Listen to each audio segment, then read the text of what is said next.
me, Ate Ren's vlog. And finally, makakauwi na po tayo. Wala na pong bagyo. Yay!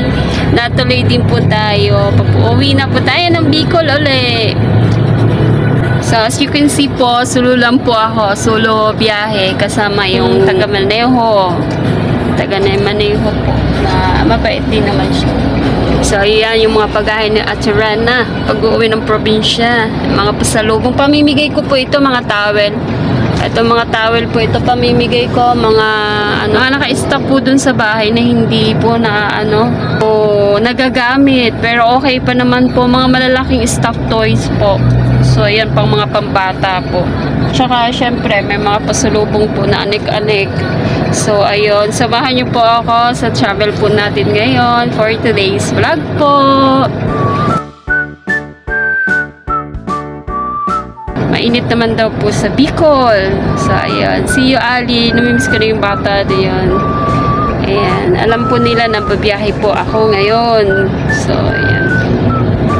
Siyempre, may mga sa pagta-travel po, hindi po nawawala sa Ate Rena ng tubig para tipid na rin po. Hindi na po tayo sa mga bili-bili po kasi mahal. Double po baga yung presyo. So, ayan. May tubig na rin po. Pakita ko po sa... So, ayan. Ayan. May juice na rin po. Ayan. May juice si Ate Rena. May nuts. Ayan, nuts si Ate Rena. Ito, figs. Ayan. Ito, mga dala-dala ni anik-anik na. Yung mga hindi po na ng mga baso, dinala ko na rin po kasi sayang eh.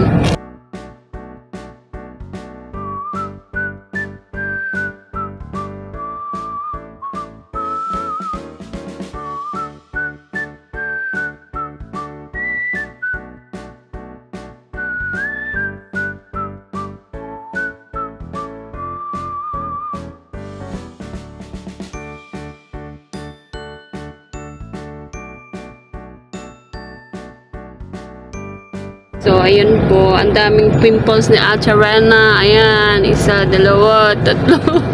Hindi po alam nyo po ba na hindi pa natutulog sa Ate Rena nyo? Na po siguro, mag-iisang buwan na rin po akong ganito. Pero, siguro, kaya nga po, gusto kong umuwi sa Bicol kasi nga baka doon maging okay yung pagtulog ko. Kasi yung po baga nakakagala-gala po ako doon. Maraming mga activities. Unlike po dito sa lagi lang po ako sa bahay. Tapos mag-isa rin po ako. So, yun po.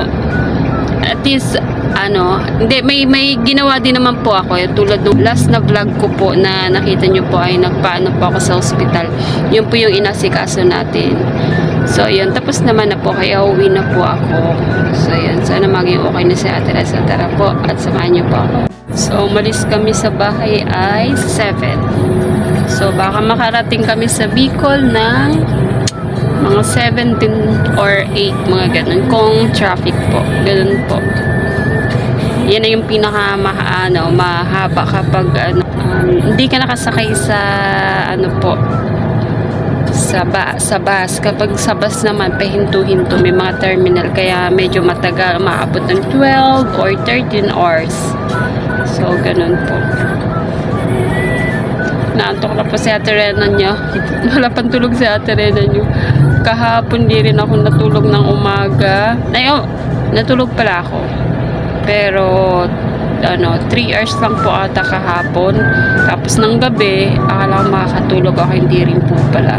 So ngayon, hindi ko alam kung makakatulog ako. So sana makatulog ako, makaintip po ako. One eternity later.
Nakatulog ako.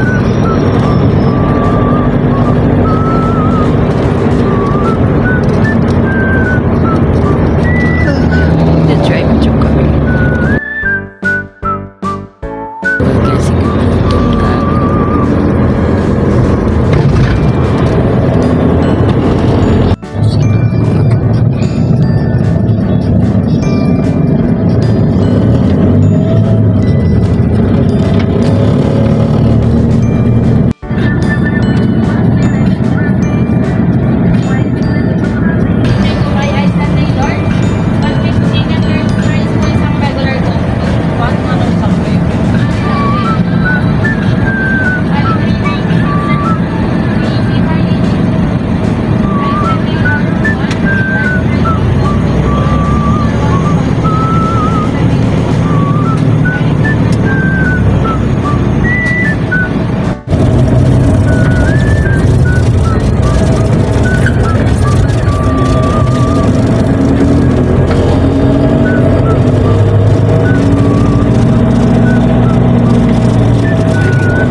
Yan, delivery rider o ano?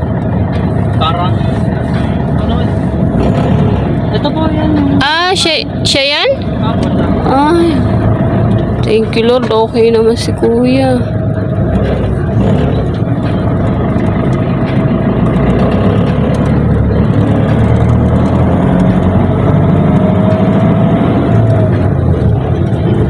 Dito.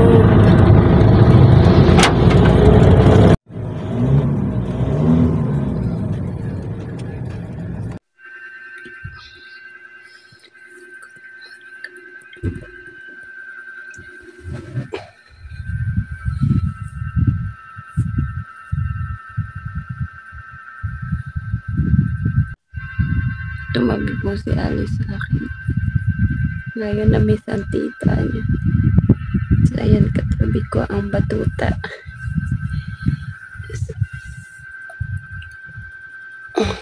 Umalis na po sila si Mawena kasi manusok si Mawena kaya hinatid siya ni Alvin.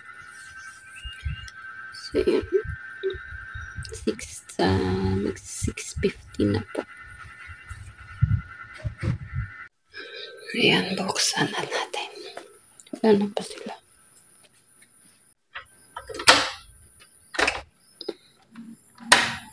Ayan, para malamig.